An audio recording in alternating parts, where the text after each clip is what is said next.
Hello and welcome to this review of Captain America issue number 329 from May 1987. Uh, this issue is written by was written by Mark Grunwald, and it was penciled by Vince Colita and Paul Neary, and colored by Ken uh, Fedunowicz. So we see on the cover Captain America being surrounded by monster men, as it says, under Los Angeles. And we'll see in this issue how this happened. Last issue, we have the first appearance and the origin story of D-Man or Demolition Man. And they both raided a facility used by the Power Broker in Captain America's search to find out how people got augmented. They got super strength through the guy named Power Broker, and this guy, he's top scientist called Dr. Malus, and D-Man and Captain America have taken Dr. Malus as a prisoner. We begin after the recap with D-Man leaving the facility to get some coffee and donuts and leaving Captain America and Dr. Malus by themselves. So, as soon as Demolition Man has left, Captain America is trying to question Dr. Malus, who is very smug about it, about his captivity, and he says that the people of the Power Broker will arrive soon, and so they do. We have these guys uh, who are augmented, and they're called the Movers, and they are one of the Power Brokers augmented goons, a team of goons. So Captain America has uh, knocked out with this tap Dr. Malus, and they are hiding in a huge basement filled with pipes and stuff. You can see this is like an airport hangar. Uh, so two of the goons come in searching for people if they can find them, and Captain America attacks them to use the element of surprise. But as it has happened so many times in the past issues, these guys are augmented, and Captain America, although he's a better fighter, he cannot knock them out. And as soon as they hear them fighting, more movers arrive. We switch to a scene outside the Avengers mansion where two FBI agents came looking have gone there looking for Captain America. Captain America, meanwhile, is struggling against a horde of augmented goons, and D-Man is coming back with the coffee and donuts. And he sees the truck and the truck driver outside. He gets suspicious, and we get this funny scene. So he goes up to the guy. He says, "Do me a favor, won't you, pal? Hold these bags for a second." Huh? What you? What would that cost you? Uh, so Demolition Man says, "See this big D on my chest? It stands for delivery man. I'm delivering the coffee and sandwiches you ordered, but I didn't." And he goes, blink, and the D-Man is thinking a normal man would have gone flying from that tap. He's augmented. "Hey, you a wise guy or something?" And they start fighting. D-Man is a better fighter, although they're both augmented.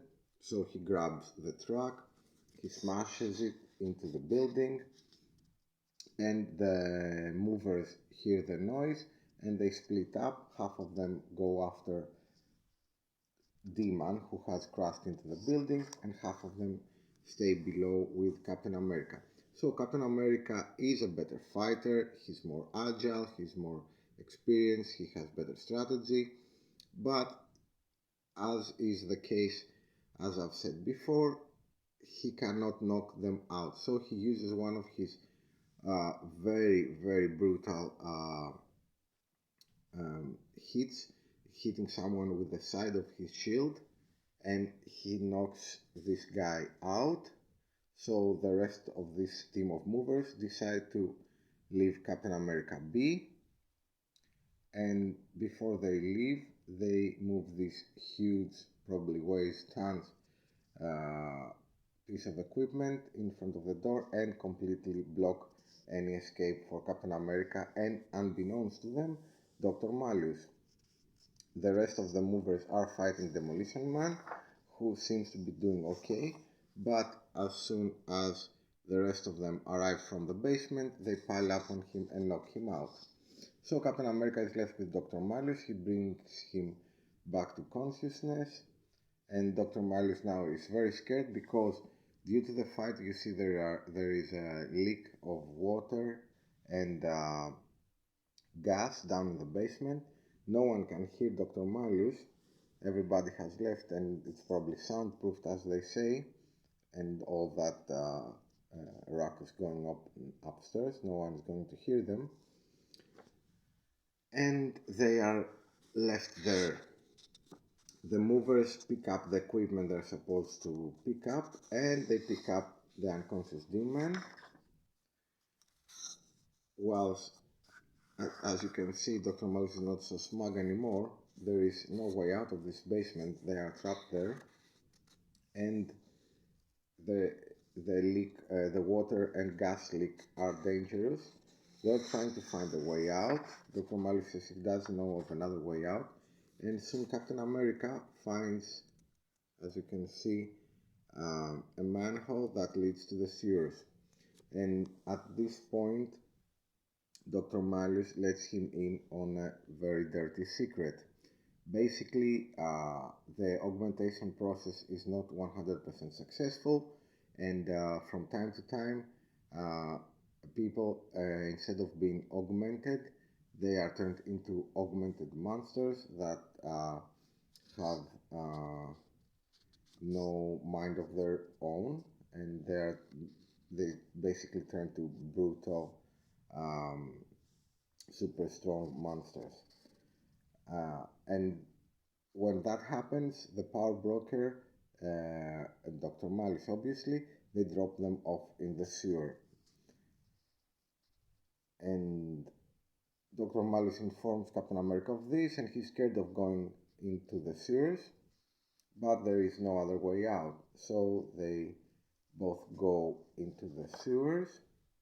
We turn and see that the FBI agents are caught by Tony Stark's uh, security systems that he has installed in the Avengers mansion, and we have a small cameo by Captain Marvel, who is a woman at this time. Most of you don't remember this, don't know of this, and she checks up on their IDs, and they leave after telling her to have Captain America contact them.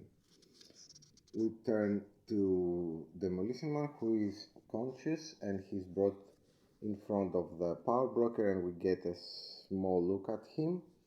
And the power broker remembers who he is, Daniel Dunphy, and he says to use him as a guinea pig for more experiments. And we finish the issue with Dr. Malus and Captain America being attacked by these horrible, disfigured, poor people. Dr. Malus escapes through a manhole that is too small for the Masterman to fit, and Captain America is in a lot of trouble, as you can see. I want to show you something that reminded me. The people here, the augmented monsters that are attacking Captain America, reminded me of a very, very old time in comic books. This is the 1940s, the beginning of Captain America, when he was fighting the Red Skull during World War II, and a lot of monster men, as you can see. Back in the day, it was very much the style of the time to portray the enemies as monsters or monster-like, as you can see. Here we see Captain America and Bucky, and here are some Japanese spies or enemies. And this issue particularly, you can see that the enemies are very gruesome looking and very, you can easily tell who is a good guy or bad guy just from the appearance of them. And it was, most of the tales were very horror oriented, and monsters were very common back in that day. So this portrayal of these poor victims of the augmentation process kind of reminded me of that. So that is all for this issue, number 329. Thank you very much, and bye bye.